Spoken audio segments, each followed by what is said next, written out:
Allez, on va parler justement de ce bombardement qui, cette nuit, a visé l'Irak, un bâtiment qui abritait l'ancien groupe paramilitaire pro-iranien H al-Shaabi, une attaque qui n'a pas été revendiquée et propice à de nombreuses spéculations. Alors les États-Unis ont nié toute responsabilité dans la soirée, assuré qu'il n'avait pas mené de frappe en Irak vendredi. Israël n'a pas commenté, mais ce bombardement intervient bien sûr au lendemain des frappes qui ont visé le territoire iranien.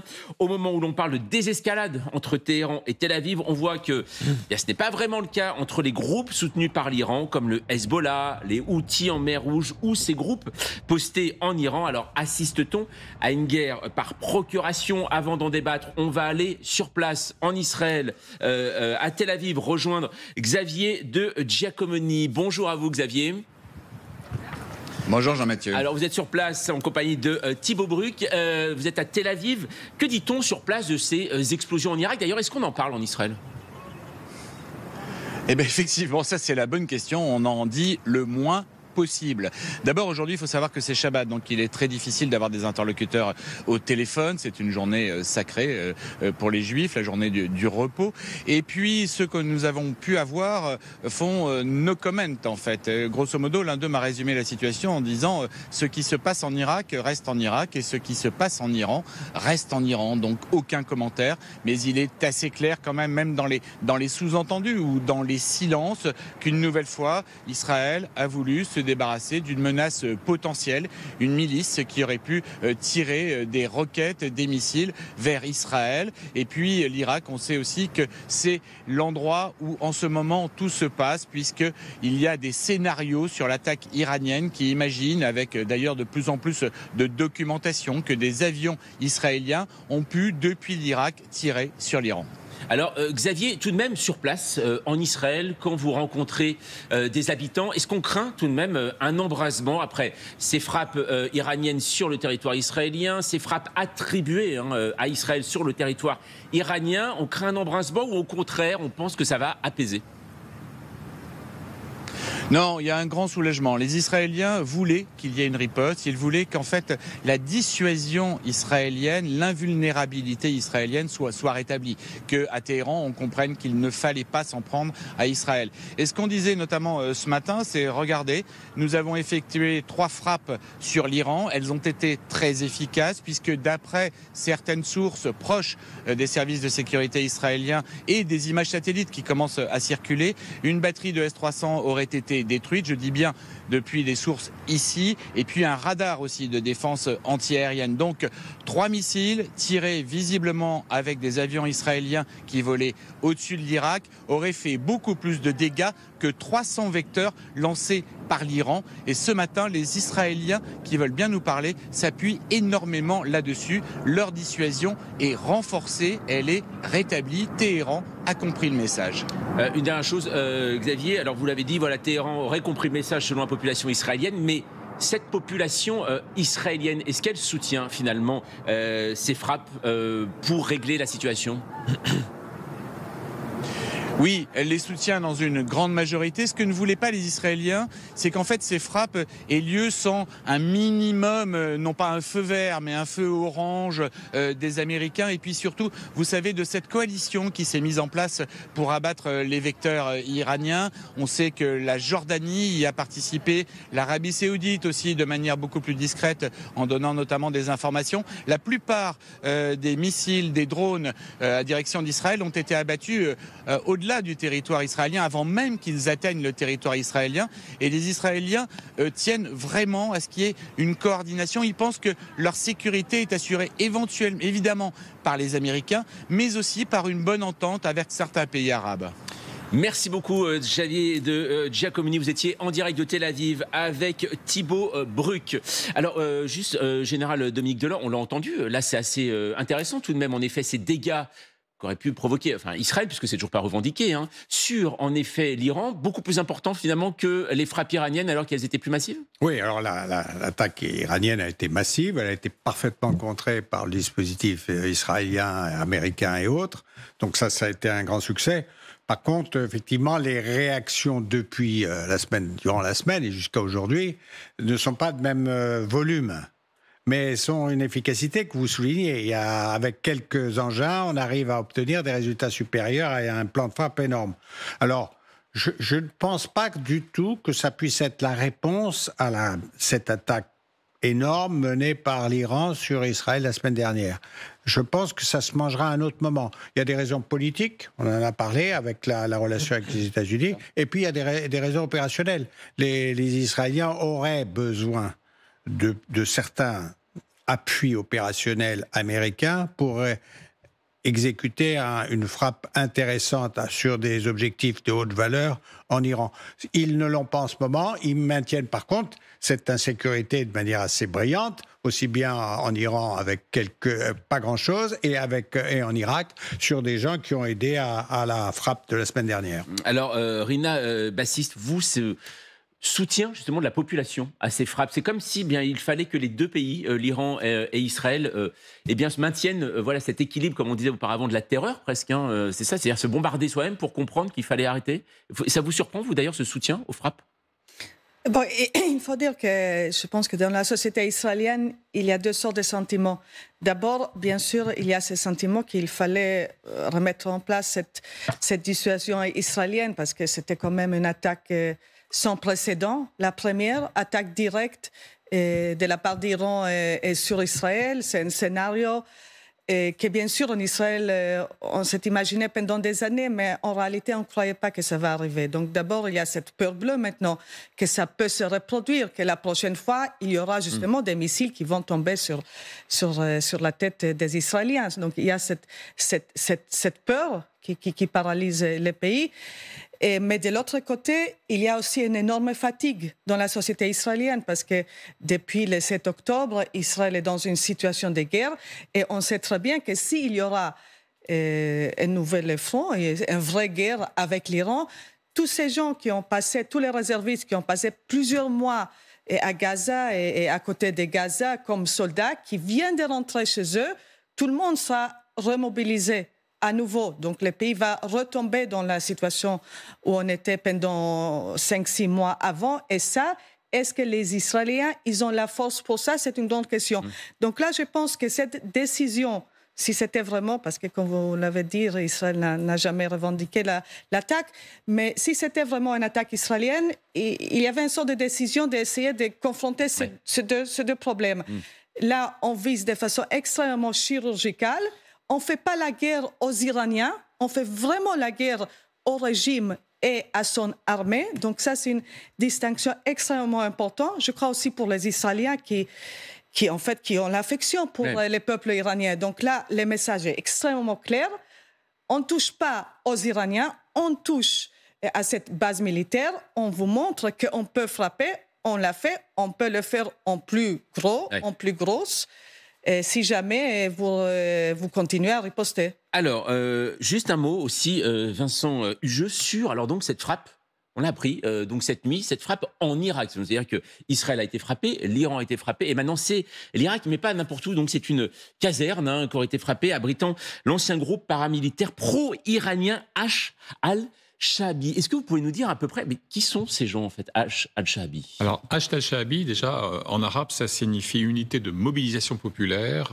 C'est une nébuleuse qui a émergé il y a 10 ans exactement, en 2014, puisque juste après la reconquête de Mossoul, qui était l'un des quartiers généraux de l'État islamique au moment du califat transnational syro-irakien, donc 3 jours plus tard, vous avez une autorité chiite révérée qui s'appelle l'ayatollah Ali al-Sistani, qui est dans la ville sainte de Najaf, en Irak, qui décrète la guerre sainte contre l'État islamique. Car la ligne de fracture, là, historique et confessionnelle, elle est vraiment entre sunnites et chiites. Quand vous regardez la littérature de Daesh, l'État islamique, vous voyez que l'obsession perpétuelle, c'est l'anéantissement des chiites, parce qu'ils sont considérés comme des apostats, comme ayant trahi les idéaux coraniques initiaux. Ce qui est important, je disais nébuleuse, et ça c'est vraiment absolument crucial, parce qu'il ne faut pas imaginer une milice homogène. Il y a plusieurs dizaines de sous-milices. Ah oui, d'accord. Entre 60 et 70 selon les experts. Anecdote personnelle, lorsque j'ai couvert pour l'Express à l'époque la reconquête de Mossoul, précisément, lorsque vous approchiez de la ville, eh bien, il y avait des barrages avec tous les emblèmes de l'imagerie chiite, l'imam Ali, l'imam Hussein, etc. Et le quiz, c'était, bon, c'est quelle milice, quel clan, quelle sous-milice. Et donc, si vous voulez, cette entité-là, elle a effectivement des casernes, des combattants, etc. On estime aujourd'hui qu'il y aurait au total, les 60 ou 70 milices, je dirais coalisées en quelque sorte, 230 000 combattants, en sachant, et je termine là-dessus, qu'il y a de très fortes rivalités, parce qu'au sein de cette nébuleuse, vous avez une énorme majorité de chiites, donc pro-iraniens, d'ailleurs ils sont encadrés par des instructeurs et des conseillers militaires et politiques iraniens, mais vous avez aussi quelques sunnites, vous avez quelques yézidis, et puis vous avez aussi, entre les pro-Khomeini, les pro-Sistani, j'évoquais ça tout à l'heure, vous avez aussi des tensions internes. Donc voilà, il faut juste partir de l'image d'une sorte de force coalisée, homogène. La question qu'on peut se poser, c'est vrai qu'on a peut-être découvert aussi avec le conflit depuis entre Israël et le Hamas, c'est-à-dire il y a les Houthis donc en mer Rouge, ceux qui pénalisent actuellement le commerce mondial. On connaît le Hezbollah au Liban. C'est vrai qu'on connaissait peut-être moins l'Iran. Est-ce que c'est une menace aujourd'hui pour Israël, ces groupes chiites en Irak, pardon. Alors, en Irak, d'abord, il faut avoir à l'esprit aussi que l'autre grand ennemi de cette mouvance, c'est l'occupant américain. Ouais. C'est-à-dire que, d'ailleurs, Ashtel Shahabi est officiellement sous l'autorité du Premier ministre d'Irak, qui d'ailleurs se trouve aux États-Unis en ce moment, pour l'anecdote. Et donc, il y a eu beaucoup d'actions par l'une ou l'autre de ces milices contre les Américains. Et d'ailleurs, vous aurez remarqué l'empressement avec lequel Washington a dit n'être pour rien bien sûr, dans les frappes de la nuit dernière. Manière de dire les choses clairement et de désigner en regardant ailleurs le véritable responsable de l'opération. Donc voilà, c'est un facteur problématique, mais si vous voulez, en gros, moi j'ai toujours cru depuis le début à une riposte perlée iranienne. C'est ça. Alors que côté Téhéran, on voudrait dire, bon, allez, pour solde de tout compte, ou de tous mes comptes en l'occurrence, on en reste là, on fait pouce et on est quitte. Ben non.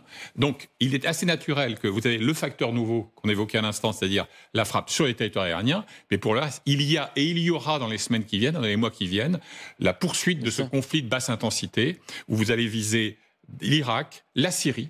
Il y a là aussi des frappes au sud de la Syrie, voilà, un peu plus de 24 heures. Et puis, bon, les Houthis, si possible, le cas échéant. Oui. Et puis, n'oublions pas, et je termine là-dessus, l'ennemi principal, le plus immédiat géographiquement, c'est le Hezbollah libanais. Moi, je m'attends, dans les jours et les semaines qui viennent, à de nouvelles opérations assez intenses de l'aviation israélienne sur les positions du Hezbollah. Voilà, qui se trouve en effet au Liban. Alors, Aurélien Duchesne, est-ce qu'on peut parler, là vous avez parlé de guerre perlée, est-ce que c'est une guerre par procuration, finalement ? Oui, auquel on assiste. Dans cette guerre par proxy, on peut en ajouter un d'ailleurs, le groupe Kataib Hezbollah, alors que n'est pas la même chose que le Hezbollah au Liban, Kataib Hezbollah qui est lui aussi en Irak et qui avait annoncé avant justement l'attaque de l'Iran contre Israël que lui voudrait frapper Israël depuis l'Irak dans une stratégie, un peu une stratégie de débordement.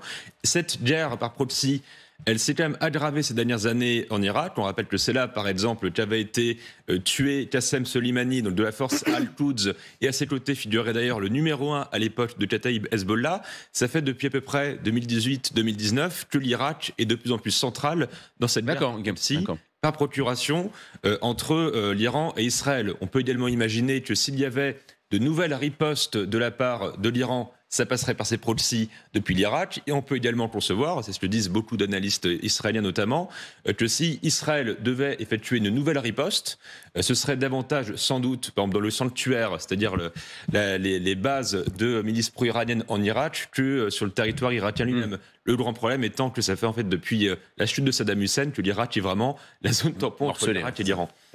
Oui, juste une petite remarque.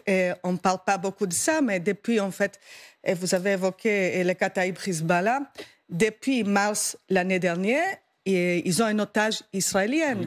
Ils tiennent Elisabeth Surkov, qui est une chercheuse, et c'est vrai, elle est entrée en Irak avec un passeport russe, mais bien sûr, elle était kidnappée par ces groupes au fait qu'elle est une chercheuse israélienne. Donc là aussi, il y a une volonté de cet groupe, bien sûr, de s'en prendre à l'État juif. Une chose tout de même aussi, Général Dominique Deur, on comprend bien que l'Iran finance ces différents groupes pour asseoir une domination sur la région, mais son efficacité militaire. Parce que autant, en effet, on voit le Hezbollah qui a une armée assez forte, puissante, mais on voit par exemple les Houthis. Alors les Houthis, par exemple, en effet, ils tirent depuis le rivage sur des bateaux. Est-ce qu'il y a une vraie, ou alors on est vraiment dans une histoire d'une vraie efficacité militaire, ou c'est de la guérilla? Alors, ils n'ont pas le même raisonnement que nous. C'est-à-dire qu'ils ont un temps plus long. Et donc, l'action principale qui est contre Israël, elle est menée par un certain nombre de groupes qu'ils équipent, donc en donnant des armements, des petits missiles, etc., de l'argent, l'idéologie. Et puis, on mène cette grande guérilla moderne. Alors, vous avez raison de citer les Houthis, mais les Houthis, ils gênent considérablement. Ah, bien sûr, oui, bien sûr. Oui. Et ils obligent quand même un certain nombre de bâtiments à faire le tour de l'Afrique. Ils obligent à le maintien de forces navales européennes et surtout américaines non négligeable. Donc, si vous voulez, ça a un coût important, cette affaire. Par rapport à l'investissement, je veux dire que c'est un rapport exceptionnel, puisque avec leurs petits missiles, ils empêchent une circulation normale dans l'étroit de Bab el-Mandeb et remonter vers la mer Rouge, et ils obligent les Américains, aidés de temps en temps par les Britanniques, à mener des actions directement sur le Yémen. Donc, c'est intéressant d'une manière générale. Alors, l'efficacité, elle n'est pas énorme, effectivement. Mais globalement, c'est quand même un frein sur le commerce mondial. C'est un renchérissement d'un certain nombre de matières. Ça a une influence sur les inflations des pays occidentaux. Donc, c'est une bonne affaire. Alors, c'est pas le point principal, parce que vous avez raison, pour Israël et même pour nous, les Occidentaux, c'est d'abord le problème du Hamas, le problème du Hezbollah et l'Iran. Mais l'Iran, à travers ses proxys, obtient des résultats qui sont très intéressants, notamment avoir mis les Houthis sur cette affaire de la mer Rouge. C'est sans doute le meilleur investissement que certaines milices qui peuvent avoir en Iran. D'autant que l'un des facteurs les plus préoccupants des années écoulées, c'est que les arsenaux dont dispose par exemple le Hezbollah libanais ou les Houthis, c'est considérablement sophistiqué. Moi, j'ai connu l'époque où le Hezbollah, depuis le sud Liban, lâchait des salves de roquettes plus ou moins artisanales. On n'en est plus là. Ah non, Ils sont équipés maintenant de missiles guidés à moyenne portée. Ils ont professionnalisé leurs propres combattants. Et de même, les Houthis, c'est pas du bricolage. Ils ont un arsenal assez substantiel, avec notamment des drones marins, etc. Donc leur capacité de nuisance, elle est très réelle. Elle n'est pas simplement rhétorique. Ils ont été équipés, en fait, véritablement.